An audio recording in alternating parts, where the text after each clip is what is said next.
Hello, my name is Laron Joyner, and my partner's name is Rajiv Sasti. I'm a junior at Newark Charter High School, and he is a senior.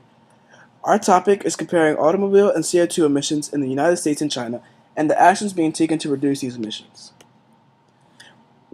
During our trip to China, we observed actions being taken by China to reduce carbon dioxide emissions and help protect our environment.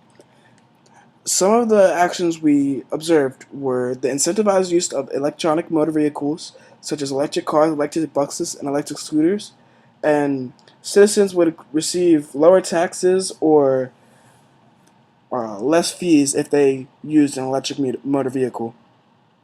And we learned about how China restricts the use of gas powered vehicles by only letting certain license plates drive on certain days so that all cars aren't driving all the time.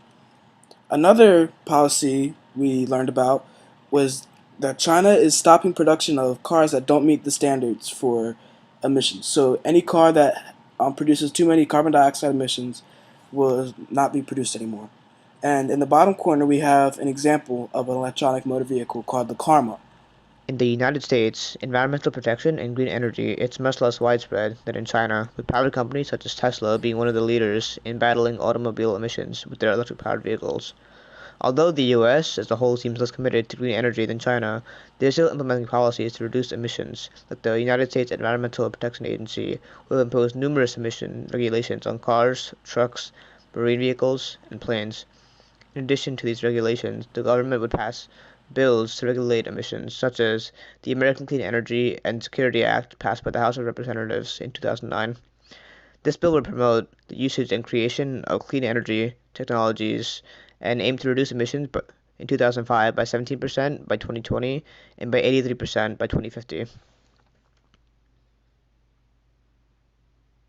In conclusion, China is doing much more to reduce carbon dioxide emissions and protect the environment than America is. But this is due to the fact that America has more privatized companies and organizations that are doing a lot of work to protect the environment and reduce emissions. So on a government level, China is doing much better than America, but in the private sector, not as much. Thank you, and here are our citations.